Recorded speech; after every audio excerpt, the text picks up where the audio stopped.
So a top 20 oud fragrances video that you guys have been asking for. I do have a top 10 on the channel, and then also there's a top 5 designer, discount designer fragrances. But today we're talking about my favorite oud fragrances, top 20. We're ranking them in 3 different sections. We've got Animalic Ouds, other notes with ouds, and ouds with other notes. So it's 3 sections, and we're going to tell you when they are up. So if you want to find out our 20 favorite ouds, please stay tuned. There's 22.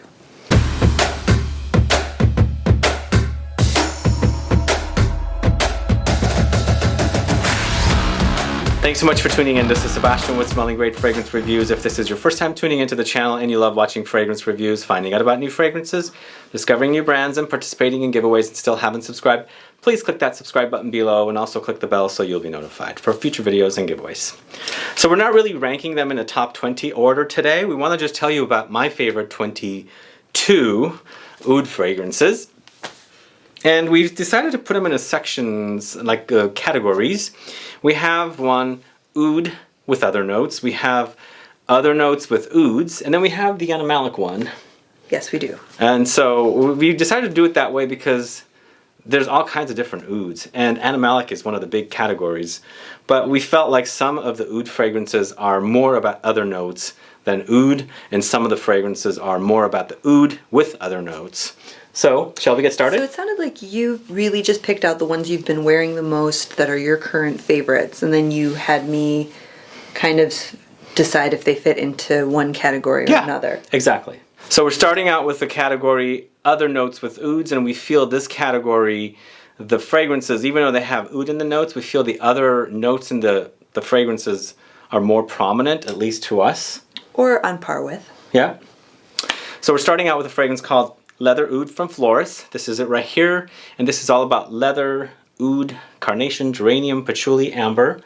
Now, why did we put this here? You felt like the leather was a little more stronger than the oud? That's what I noticed with it, and also the carnation and the geranium brighten it in a way that I almost not distracting me from the oud in a bad way, but where I'm not as oud isn't the first thing I notice. It's really the leather. And then the oud itself is brightened. But you've clearly been wearing this. Well, I bought a 3/4 full, not even 3/4, but like a less than, like a 1/3 full bottle.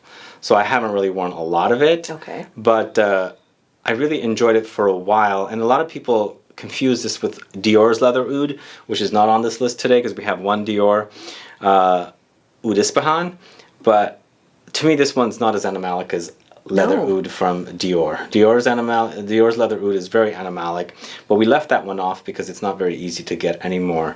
But this one, I feel like you're right. Leather Oud, the name is Leather Oud, it's more about leather. When it's oud and leather, then it would be more about oud to me. Maybe so this is correctly included in this section of the video. Next one is called Ombre Nomade from the house of Louis Vuitton.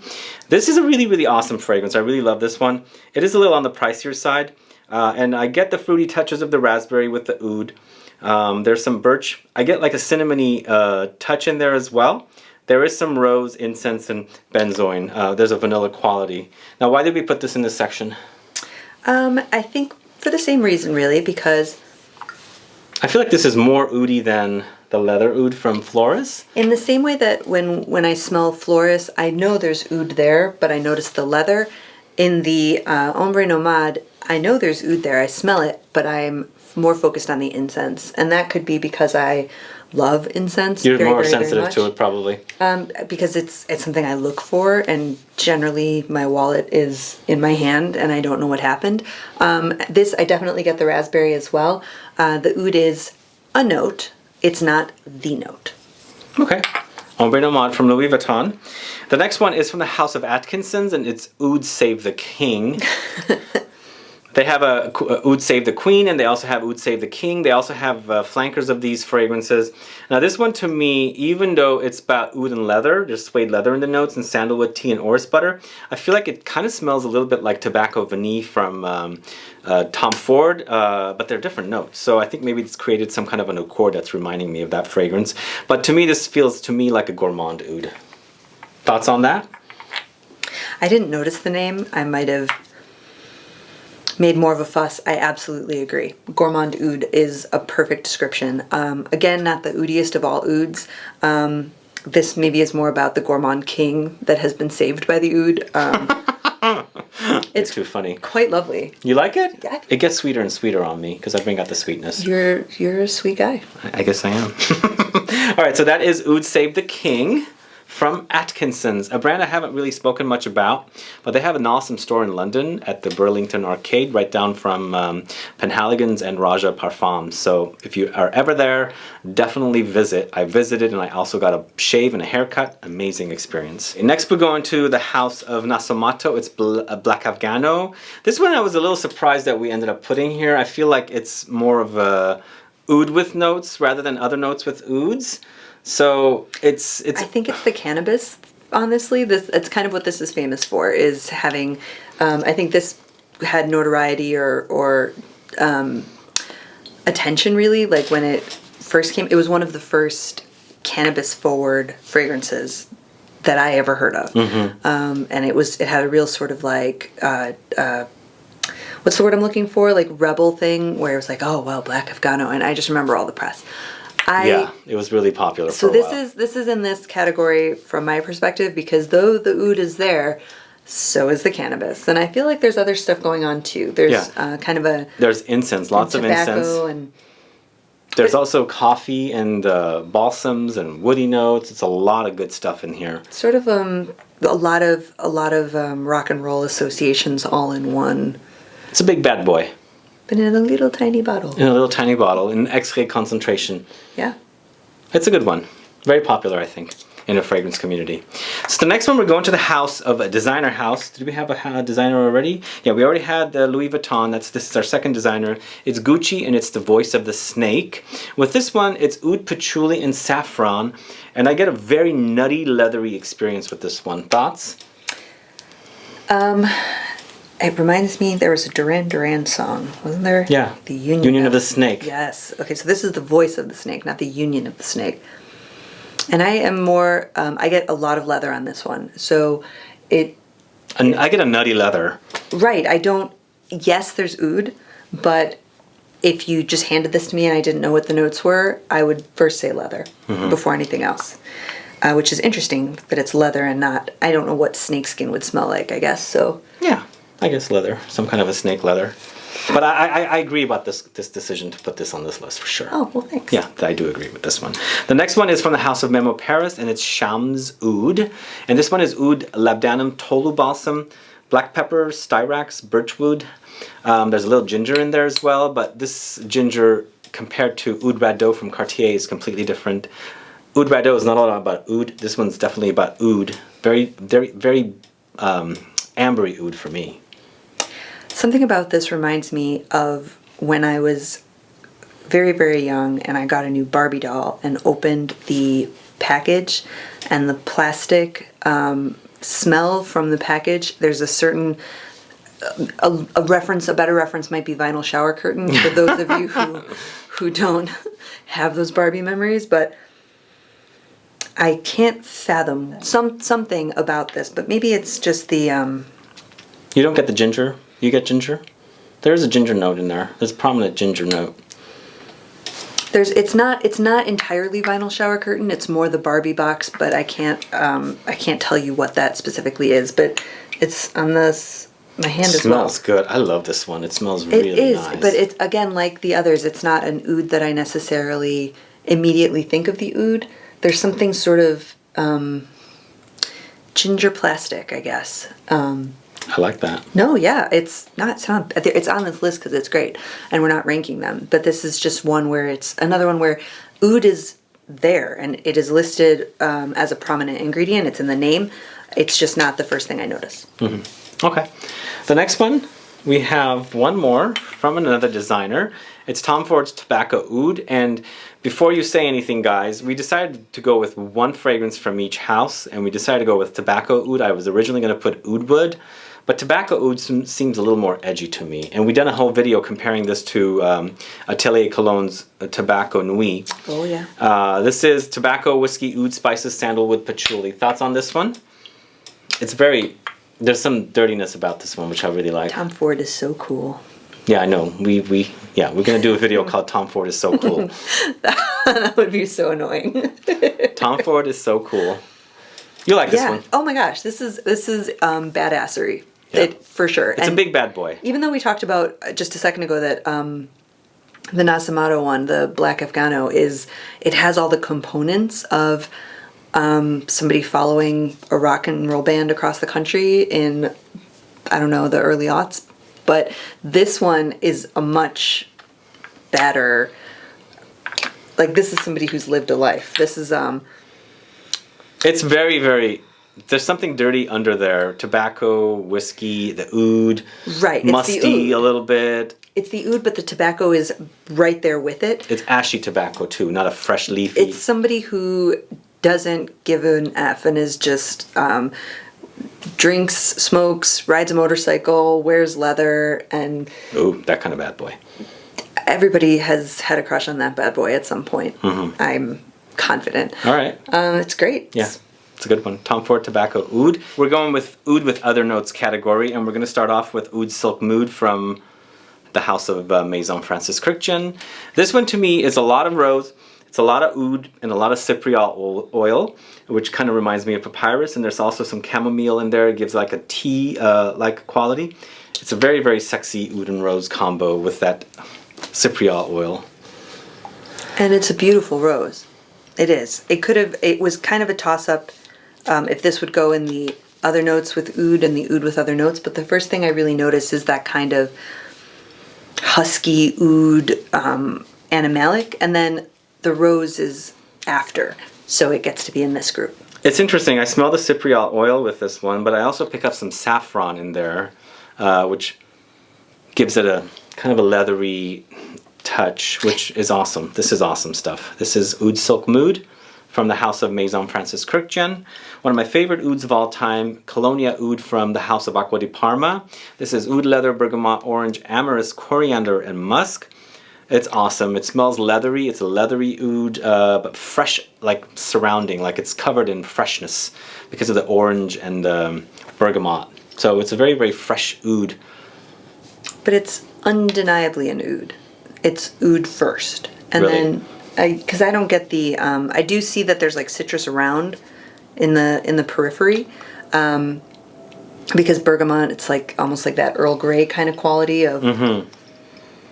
But the oud is never far away, I guess, is kind of the thing. It's there right from the beginning. But you've worn this. This one I've worn so much of, and I loved it because it is oud after all, but there's a lot of leather. And the leather that's in here is also a separate fragrance, the leather, their leather fragrance. So if you like the leather here, you might also want to check out the leather on its own. But a great fresh oud fragrance. So the next one we're going to talk about is from another designer from the House of Dior, and it's Oud Ispahan. And this is one of those signature oud and rose combo fragrances. And this one also has labdanum, patchouli, sandalwood, saffron. And the oud I feel like is a little bit on the animalic side, not too much, just a little bit. Not as animalic as leather oud, because leather oud is really, really animalic, really the civety. Tiniest spray possible. And since we are going with one fragrance from each house, we decided to go with Oud Ispahan. And this is not a rose and oud focused video. We're going with just oud fragrances, and some have rose, but we do have a separate video on oud and rose fragrances if you want to check out. But why this one here? This one is, it's because it has the animalic oud to it. There's rose, there's patchouli, but that animalic oud is what you're left with. And with the Acqua di Parma, when I was testing it, you've got the citrus beginning, but that kind of lifts off, and it's oud. So it's oud with other notes. Whereas some of the ones in the first category, I was more distracted by the other notes. Interesting. Okay. On my Makes skin. sense, though. Does it? Yeah. Okay. The problem with this one is I feel like it's been reformulated a lot. It's not as animalic or as potent, but I think it's still very, very popular in the fragrance community. People do tend to like it, and I like it too. I like the combo. So this is Dior Oud Ispahan. All right, next we're going to the House of Mancera. It's oud exclusive. This one right here, Oriental notes, oud, labdanum, rose, saffron, patchouli. I have a full review of this one. Go check it out. I like this one because it's very saffrony, it's very rosy, very spicy, and It's a gorgeous oud. I get cinnamony touches with amber as well. Mancera is a brand that knows its way around an oud. They have many ouds. They're not shy about it. They have a very animalic series where there's, and they spell it AOUD a lot of the time. I think always. And Roja Dove actually told me it's supposed to be pronounced oud. Okay. But I say oud. Well, this one could almost make it onto just the oud list. The oud is so strong, but there are other things going on. Maybe it's the rose really that's coming through, but the oud is so strong that it's hard to kind of notice anything else. So it's my experience with it. It is beautiful. Yeah. And I love the screw-on caps. I don't know if you guys got to experience that. Very satisfying. Look at that. Okay, done now. All right, the next one we're talking about is Oud Palau from the house of Diptyque. Now I have a comparison video of this with Oud Ispahan. This one is a lot more animalic. I'm surprised you put this here. There's a major animalic undertone. Oud rose, tobacco, rum, labdanum, sandalwood. Smell it. It's going to be pretty. It's pretty stinky there. It is. It is. Do you like it though?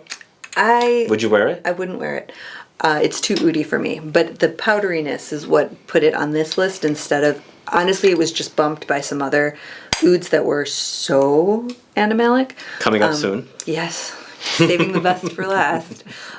This one, I think it's just, it's a surprise for me because I think of Diptyque as having a fresher feel, you know, like geranium, cypress, eucalyptus, but they've Rose. got, well, the fig. They've been doing good with their releases lately, especially in this darker bottle collection, you know, Tempo, This is Oud Palau. this is not a shy one. This is a big bad oud, Yeah. but with a powdery kind of quality that softens it. The only reason it's here is because there's the ones coming up in the animalic category Are a lot more animalic than this.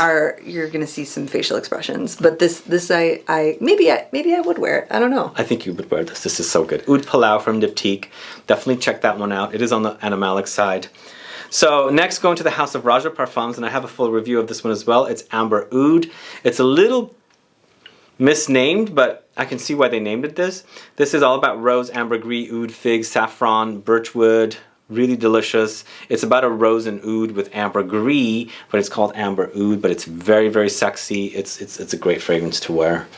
It's one of his. I think it's one of his best fragrances. And if you watch my top 10 Raja Parfums fragrances video, you'll see where that one ended up on the list. But what are your thoughts on this?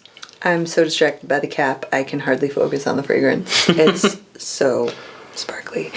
Bejeweled. It's bejeweled. No, this is a beautiful, soft, the oud is there. This one could have almost gone on the other list of other notes with oud. I see what you mean about the name, but at the end of the day, this wears as an oud. It ends up as an oud. It's an oud. It's oud.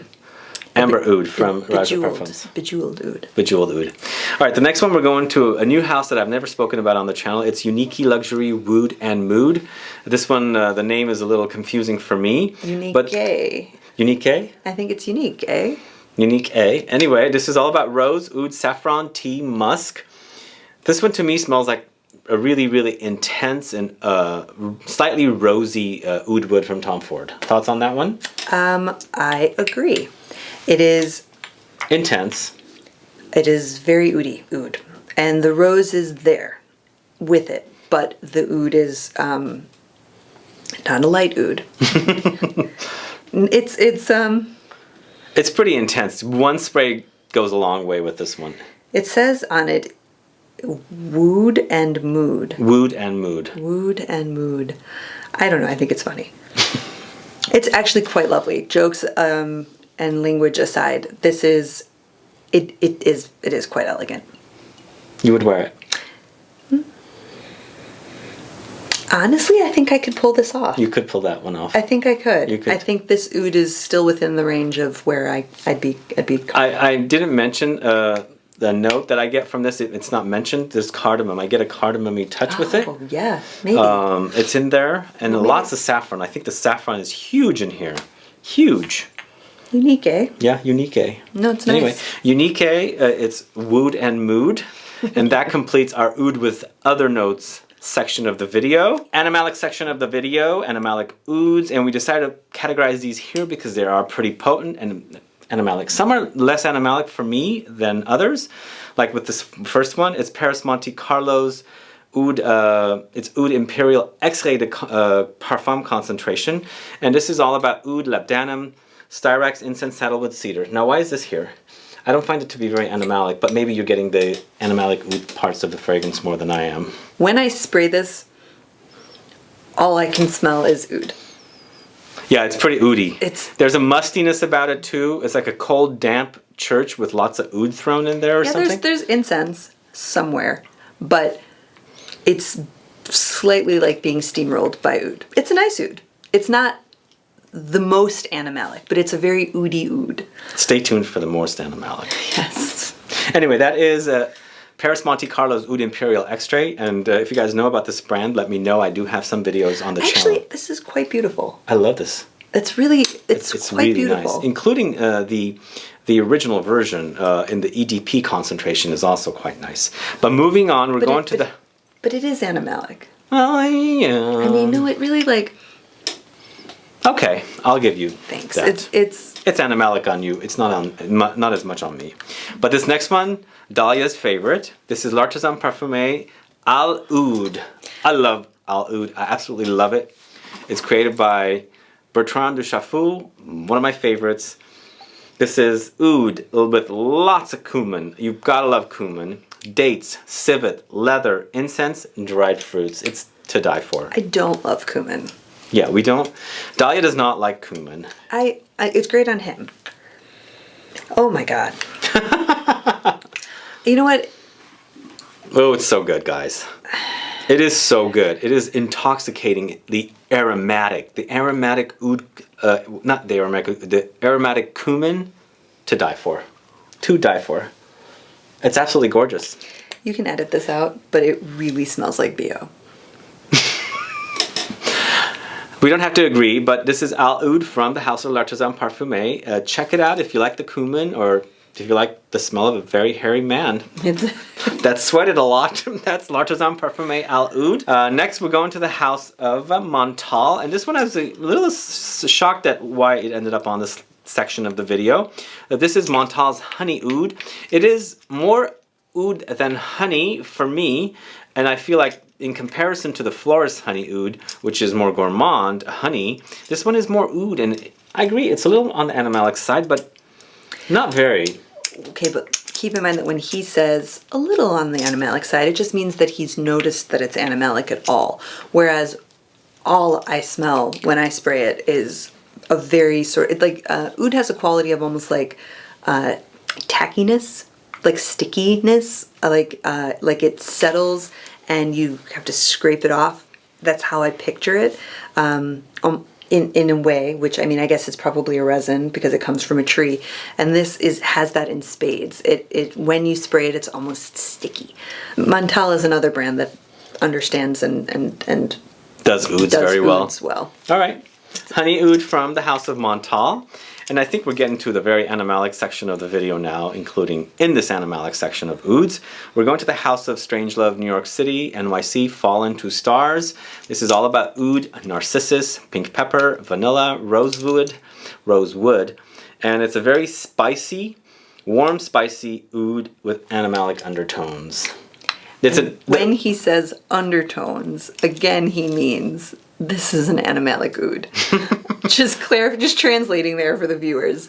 This is eye-wateringly animalic. Really? Yes. Compared to the other ones that are coming up after this? No, it's on par with. It's on par with. Anyway, Fallen 2 Stars, Strangelove, New York City. Check it out. They have some great fragrances from this house. They are on the pricier side. They're more luxury, very oud-oriented, animalic-oriented fragrances. But this one's definitely gorgeous. Fallen 2 Stars from this Strangelove, New York City. So the next one, we're going to the House of Frederic Malle, and it is The Night, this one right here. This is the absolute most amazing animalic fragrance from this house, created by Dominic Ropion, and to me it smells like an animalic oud version of Portrait of Lady. It has a very spicy edge to it. It has lots of rose in it, but that oud is very, very, very animalic. Thoughts on this one? I don't even dare touch the bottle because It's very animalic. This is, the staying power of this is possibly legend. It is wash your hands with hot water and soap 3 times and it's still there. This is an incredibly strong Animalic Oud. All right. You can try it if you like that idea. It's the Night from the House of Frederic Malle. Next, we're going to the House of Maître Parfumé Gantier, and this is Oud Extravagant. And speaking of animalic, this is even more animalic to me than the Night. It's extremely animalic and really dirty. You keep that over there. You don't want it? No, I actually, no, thank you. When I first got here today and we were smelling through these, like we had to go for a walk because I'd sprayed all of them on different parts of my hand to kind of get a sense, and the last few ones in this section really just, I couldn't smell anything else, anything. Oud Extravagant has oud, vanilla, labdanum, coriander, myrrh. It's ultra animalic, guys. If you like animalic ouds, check it out. It's radioactive. It's like the air pulsates with oud. Yeah, it's pretty intense. So that one's an awesome one for you to try. Next, going to the House of Xerjoff, and it's Indochine. It's oud, mango, musk, strawberry, caramel. This one I feel like we're going backwards a little bit. It's not as animalic as Oud Extravagant or the Night, but there's some animalic touches with this one. Yeah, I would agree with that, because the last two, the Frederic Malle and the Maître Parfumé et Gantier, were, again, just slightly weeping as I smelled them, because it was almost like blowing out my senses. This is elegant. It is still animalic. It is still indubitably an oud, but not quite as radioactive, shall we say. Yeah, exactly. And there are those fruity touches with the mango in there and the strawberry. If this is in your palate, these are really, really, really, really good. If you are not used to it, it's really strong. Yeah, this one, not as strong as the Night or the Maître Parfumé Gantier Oud Extravagant, but still pretty animalic. So that one is Xerjoff Indochine from the Oud Stars collection. And last but not least, we're going to the House of Cartier, and this is Oud and Musk. And again, this is not as animalic as the previous fragrances, but... I would say it's on par with Xerjoff, though. Yeah? On the same level of animalic oud. I think it's a lot of musk, and the musk part of the fragrance is animalic, and the oud part is very woody. So I think if you like an animalic musky oud, then definitely the Oud and Musk is one for you to try. But I feel like the rose oud that they have, or Oud and Rose, is even more animalic. I get like a civet, not civet, but castoreum quality with it. But this one actually is, for me, it's not as intensely animalic as something like this. I think skin chemistry has a lot to do with this as well. Cumin on me is... BO on you. Thank you. Yes. Very not nice VO. Oud, it's, some of them work on me. Sometimes they really, really don't. The more animalic it is, the longer it takes to kind of settle in. I think your skin chemistry really works with these, which is why you're... Yeah, I mean, I tend to like animalic, but not as heavy as a lot of people might like it. It's just you have to wear it and see it. Test it out in a small section. There are fragrances I hate. I mean, some animalic fragrances just go really bad on me. We won't talk about that, but we have been talking about it lately. There have been a lot of fragrances we've been testing out, and I'm telling Dahlia how I hate them. But the ones here are fragrances I can wear and I can tolerate. Well, you do wear them, and they're ones that you really like. Cumin is beautiful on him. I can say that I don't care for cumin because it is terrible on me. It is absolutely not a reflection of the fragrance or its construction or the notes. It is volatile. It is absolutely rejected by my entire being. But it smells really great on him. I love it. Yeah, and I think oud is similar. It's these animalic ouds on this list. I think I might actually be watering a little bit, and we haven't even sprayed anything. It's just very, very, very strong. Anyway, guys, last but not least, it is Oud and Musk from Cartier. Thanks so much for watching this video. If you like these fragrances, let us know. If you have a favorite oud that we should check out that I have never spoken about, please put some comments down so we can find out. Also, let us know, do you like these fragrances or do you hate them? Do you like animalic ouds? Do you hate them or not really experience them? Or what about the previous ones that were not necessarily animalic? Let us know if you have a favorite. Put some comments down. Let's get a conversation started. Other than that, please like this video. Please share it. Follow me on Facebook, Twitter, and Instagram, and I'll be back with more videos very soon. Have a good one. Goodbye.